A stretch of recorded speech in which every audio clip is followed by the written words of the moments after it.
Section 6. La période de préparation pour l'avènement du Messie et la période de préparation pour son retour. Après la captivité et le retour d'Israël, il s'écoula encore 400 ans jusqu'à la venue de Jésus. Ce fut la période de préparation pour l'avènement du Messie. De même, le christianisme doit accueillir le Christ au second avènement, à la fin d'une période de 400 ans de préparation pour le second avènement du Messie, faisant suite à la période de l'exil et du retour de la papauté. Cette période doit restaurer par l'indemnité, de façon substantielle, la période de préparation pour l'avènement du Messie. Les 4000 ans de la providence de la restauration d'Adam à Jésus avaient vu s'amasser des conditions d'indemnité accumulées verticalement, Satan ne cessant d'envahir les cours providentielles sur la base du nombre 40 pour se séparer de Satan, qui devait restaurer le fondement de foi.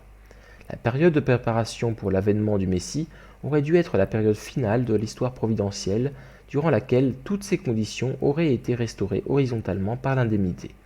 De même, la période de préparation pour le second avènement du Messie doit être la période finale de l'histoire providentielle, où toutes les conditions d'indemnité accumulées verticalement en 6000 ans d'histoire de la providence de la restauration depuis le temps d'Adam sont restaurées horizontalement.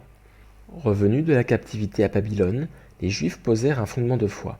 Se repentant de leur péché d'idolâtrie et rebâtissant le temple, détruit par le roi Nabuchodonosor, ils revivifièrent leur foi sous la conduite du scribe Esdras, en se basant sur la loi mosaïque.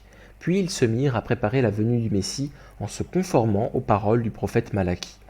De même, après le retour de la papauté à Rome, les chrétiens du Moyen-Âge posèrent un fondement de foi en cherchant à réformer l'Église romaine.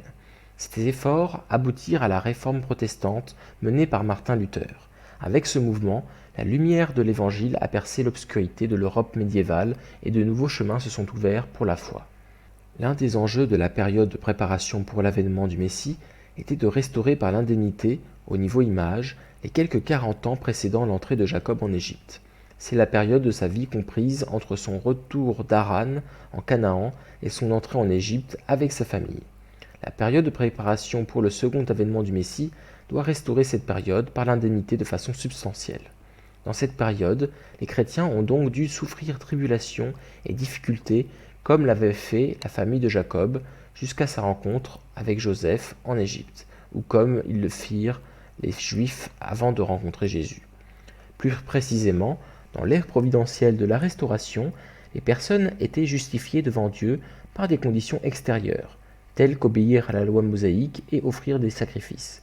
Ainsi, pendant la période de préparation pour l'avènement du Messie, le premier Israël eut à endurer des tourments de la part des nations païennes, Perse, Grèce, Égypte, Syrie et Rome. Dans l'ère providentielle de la prolongation de la restauration, les chrétiens ont été justifiés devant Dieu par des conditions intérieures de prière et de foi, suivant l'enseignement de Jésus. Pendant la période de préparation pour le second avènement du Messie, le deuxième Israël a donc dû suivre un chemin de tribulation intérieure.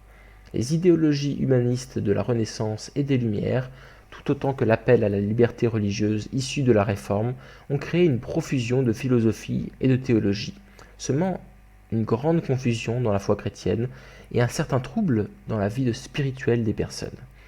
La période de préparation pour le second avènement du Messie a aussi restauré, par des conditions d'indemnité semblables de type substantiel, les préparatifs intérieurs et le cadre extérieur pour un accueil mondial du Messie, établi pour la première fois pendant la période de 400 ans de préparation pour l'avènement du Messie.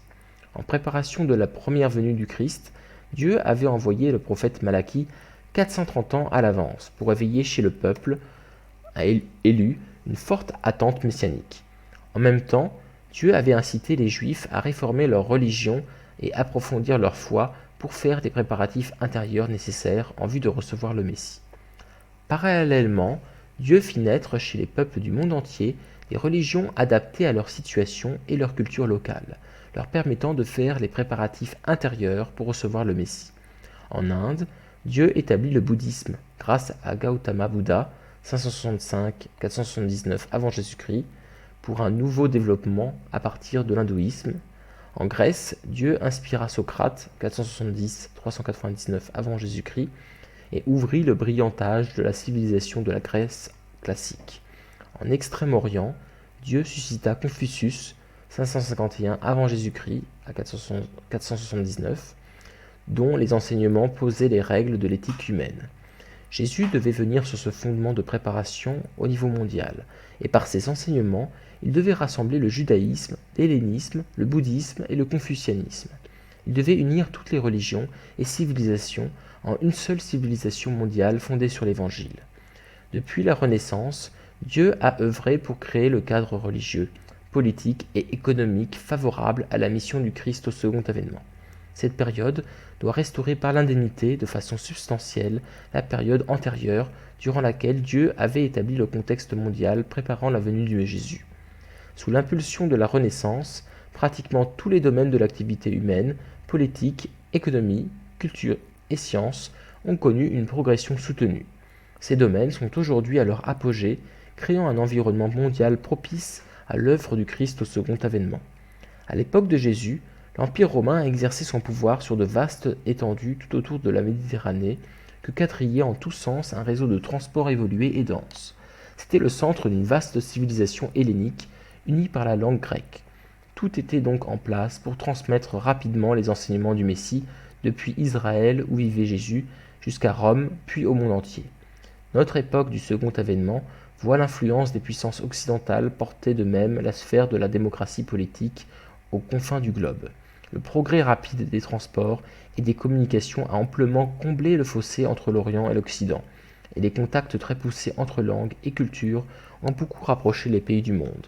Ces facteurs ont pleinement contribué à préparer un environnement dans lequel les enseignements du Christ à son retour peuvent librement et promptement toucher le cœur de tous les êtres humains. Cela doit permettre à son message d'amener de rapides et profonds changements tout autour du globe.